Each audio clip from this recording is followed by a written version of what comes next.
Golden State Warriors nakaramdam ng takot sa pagtawag ni Brad Stevens para kay Stephen Curry. Eto mga idol, sa ngayon ay naging aktibo ulit ang Golden State Warriors sa kanilang mga planong kumuha ng isang superstar. Sa ngayon sa inilabas na impormasyon galing mismo kay Brett Siegel, kabilang na po itong Golden State Warriors sa mga nagmumonitor sa status ni Kevin Durant sa Rockets, kung saan sa susunod na season ay magkakaroon sila ng cap space para makuha siya. Ang kailangan nilang talaga sa ngayon ni Stephen Curry ay isa pang superstar player para sila ay matulungan na magkampiyon pa sa NBA at hindi masayang ang kanyang prime years. Sa ngayon mga idol, si Kevin Durant ang nag-iisang superstar na para sa kanila ay pwede pa rin makatulong kay Stephen Curry. Malapit na sanang pumirma si Kevin Durant sa kanila mga idol, pero syempre dahil sa kanilang naging history ay para bang iniwasan na muna ni KD na bumalik dahil masasagasaan din ang kanyang pride, ang kanyang ego na iniwan niya ang Warriors noon, pero ngayon babalik siya.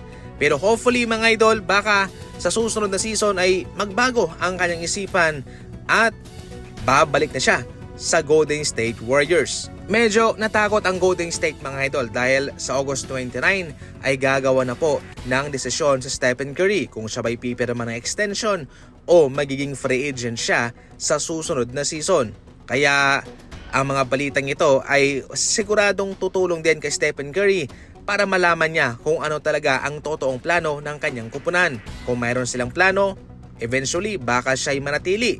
Pero kung sakaling walang plano, aba, isang malaking posibilidad ang pag-alis niya sa kanila. Samantala, sinabi ng isang anonymous NBA scout na eto ang isang dahilan kung bakit mapahanggang sa ngayon ay free agent pa rin si Russell Westbrook. Ayon sa kanya mga idol, oo, mayroon pa rin kakayahan si Russell Westbrook na mag-deliver ng magandang numero at magandang performance para sa kanyang kupunan. Dahil syempre, siya ay isang former superstar NBA player. Ngunit ang malaking issue lang sa kanya ay siya yung tipong player na hindi mo mailalagay sa isang winning team.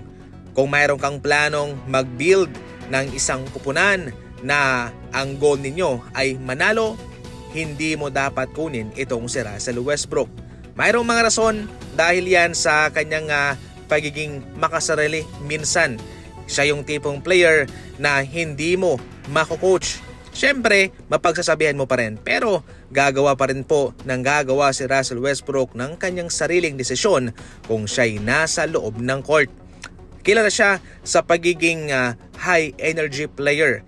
Nakaka-impluwensya para sa kanyang mga teammates, pero yung kanyang shooting, bagsak. Yan po mga idol ang problema ngayon kay Russell Westbrook. Ang bottom line dito, effective siya bilang isang leader, bilang isang franchise player sa isang kupunan. Kita naman natin sa OKC Thunder, walang biro, napakaganda ng kanyang ginawa. Naging MVP pa nga siya. Pero kung ilalagay mo siya sa isang team bilang isang role player na mayroon ng franchise player, mayroon ng leader doon, mayroon ng mga sariling superstar, ay hindi siya akma dahil yung kanyang inilalaro ay pang franchise player pa rin, hindi role player. Yan po ang malaking issue kay Russell Westbrook, kaya mapahanggang sa ngayon ay wala pa siyang team sa NBA.